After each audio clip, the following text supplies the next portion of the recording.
رضی اللہ تعالیٰ عنہ فرماتی ہیں ایک عورت تھی اور اسے نبی پاک صلی اللہ تعالیٰ علیہ وسلم نے وہ کلمہ پڑھ کے مسلمان ہوئی، مدینہ طیبہ آ گئی تو حضور نے مسجد نبوی شریف میں اس کے لیے مکان،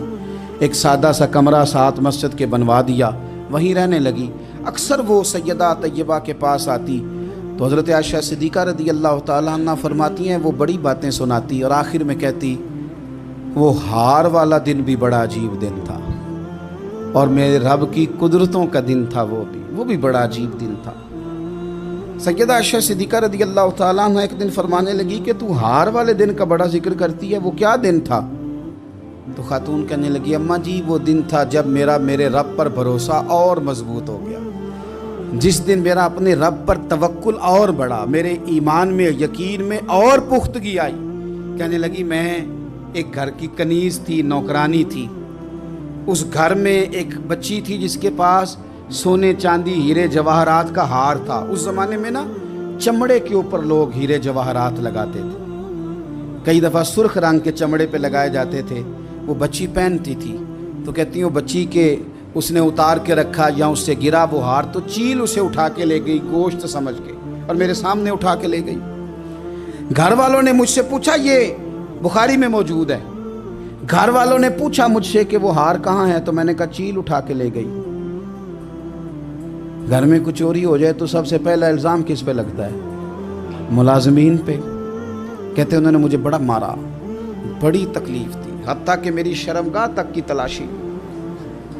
میری عزت اتنی خراب کی میں بتا نہیں سکتی۔ میں نے اپنی زندگی میں ایک واقعہ دیکھا، ایک امیر گھر میں چوری ہو گئی، ملازم کو اتنا مارا کہ وہ چارپائی پہ پڑ گیا، پولیس والوں سے اتنی مار پروائی گئی کہ وہ بیچارہ چارپائی پہ پڑ گیا اور پھر وہ اتنا بیمار ہوا اور کچھ دنوں کے بعد پتہ چل گیا کہ چور تو اپنا بیٹا ہے ان کا، پھر اس کا انتقال ہو گیا۔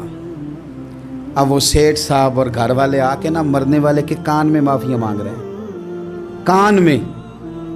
تو میں نے ان سے پھر کہا تھا کہ یہ تو اب چلا گیا ہے، تمہارا زور چلتا تھا نا تو تم نے قانون خریدا اور تم نے اسے جتنا ہو سکا تم نے اسے مار پڑوائی، تمہارے پاس جو عدالتیں تھیں تم نے وہاں کارروائی کی، اب ایک عدالت قیامت کے دن لگے گی۔ یہ کمزور تھا نا، کچھ کر نہیں سکا۔ میرے نبی پاک صلی اللہ علیہ وسلم نے فرمایا سن لو، اگر سینگ والی بکری نے بغیر سینگ والی بکری کو تکلیف دی ہوگی نا تو قیامت کے دن اسے بھی بدلہ دینا پڑے گا کہ تیرے پاس سینگ تھے اور تو نے اسے مارا تھا۔ وہ خاتون عرض کرتی ہے سیدہ عائشہ کی خدمت میں کہ مجھے بڑا مارا، مجھے تکلیف دی، میں کہہ رہی تھی کہ میرے سامنے چیل لے گئی ہے پر وہ نہیں مان رہے تھے، اماں جی انہوں نے مجھے بڑا مارا۔ حضرت عائشہ صدیقہ کہتی ہیں پھر کیا ہوا؟ کہنے لگی اماں جی جب کوئی میرا مددگار نہ رہا، مجھے تکلیف دے رہے تھے، رسوا کر رہے تھے، تو میں نے اپنے رب سے مدد چاہی،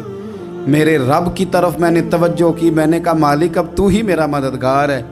کہتی ہے وہ مجھے مار رہے تھے تو وہ چیل جو ہار لے گئی تھی وہی لے کے واپس آ گئی اور ہمارے سروں کے قریب لا کے اس نے جب اس ہار کو پھینکا وہ مجھے چھوڑ کے سائیڈ پہ ہوئے، وہ میری بے گناہی جان گئے، لیکن آپ کو بتاؤں اس دن سے میرا اپنے رب پر یقین اور بڑھ گیا۔ مجھے سمجھ آ گئی کہ جب انسان پورا ٹوٹ جاتا ہے اور جب کوئی چاروں جانب اس کا مددگار نہیں ہوتا